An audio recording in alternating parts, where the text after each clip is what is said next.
from Buenos Aires, Dr. Markus Braunsperger. Thank you, Mark, for this nice introduction. I do hope that I'm audible, and I'm really biased having you talking about the McLaren F1. And during my 18-year stint with BMW, I had the opportunity to drive the F1, still holding an international racing license on cars and motorcycles. I'm really into it.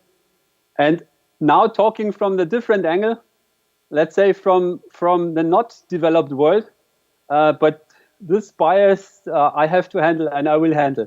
Ladies and gentlemen, buenos dias. Good morning here from Buenos Aires, where Hero MotoCorp will unveil a new motorcycle to the international press within the next few days. And hopefully, as Mark said, we will celebrate with our Hero Motorsports team, hopefully arriving at the finish line of the Dakar Rally here in Buenos Aires on Saturday. Let me first of all give you a picture of the mobility situation in India today. Just imagine the US with 5 times more people living on 1/3 of the area, and a public transportation infrastructure that is 40 years behind. 1.3 billion citizens, and over 2/3 do live in rural areas. Only 2% of the population do own a car. About 12% do own a two-wheeler, motorized two-wheeler, motorcycle or a scooter, and nearly 50% do have a bicycle. And now the really interesting number comes. 900 million Indians are still not mobile yet. This means around 500 million people are potential customers for a motorized vehicle. On the other side, the expansion of public transportation infrastructure in urban areas is not matching the influx of population coming into the cities. In the future, the roads will there be even more crowded and congested than today. And I know what it means driving a two-wheeler or a four-wheeler around the Delhi area. Small motorcycles and scooters, as a low-cost entry into motorized society, will remain the mobility backbone over the next decade. But pollution in the cities has already reached a critical level. New Delhi recently has replaced Shanghai as the most air-polluted city in the world. This can't be tolerated any longer, and solutions need to be found.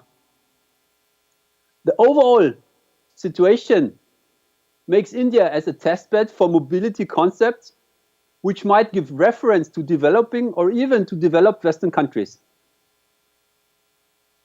Referring to the Splendor, the most used motorized two-wheeler in India and in the world, as the small 100cc motorcycle, as you said, is sold more than 28 million times by now, having 1.2 new customers every year. The sales price of the Splendor starts at $100. The Splendor is used for each and everything. As a daily commuter for the entire family, where up to 5 people ride on at the same time. Can you imagine 5 people sitting on that small motorcycle at the same time? It works. The boy on the fuel tank, father behind, 2 little children, or 1 child in a huge plastic bag with daily shopping goods, and the mother on the rear back. The Splendor is used as a heavy-loaded transporter workhorse for any kind of goods. Milk cans, gas bottles, crops. You can believe there is nothing that is not transported on a Hero Splendor. Where reliability and robustness are a must. Hero, for example, provides a warranty of 5 years to all its vehicles. The overall average riding distance on a Splendor a day is around 30 miles. A low cost of ownership and a low fuel consumption are important purchase criteria. The Splendor provides a huge range of 160 miles per gallon. Over and above, the Splendor kind of a trust factor in the market that, for instance, even is accepted as a security deposit in a bank once its owner takes out a loan. All this makes the Splendor so successful throughout generations. Now the question is, what drives the development of Splendor at Hero MotoCorp? First of all, like everywhere, future customer requirements. Having the customer profile and the potential in mind, any redesign has to focus on cost reduction activities to maintain the sale price, but adding features, keeping the concept modern.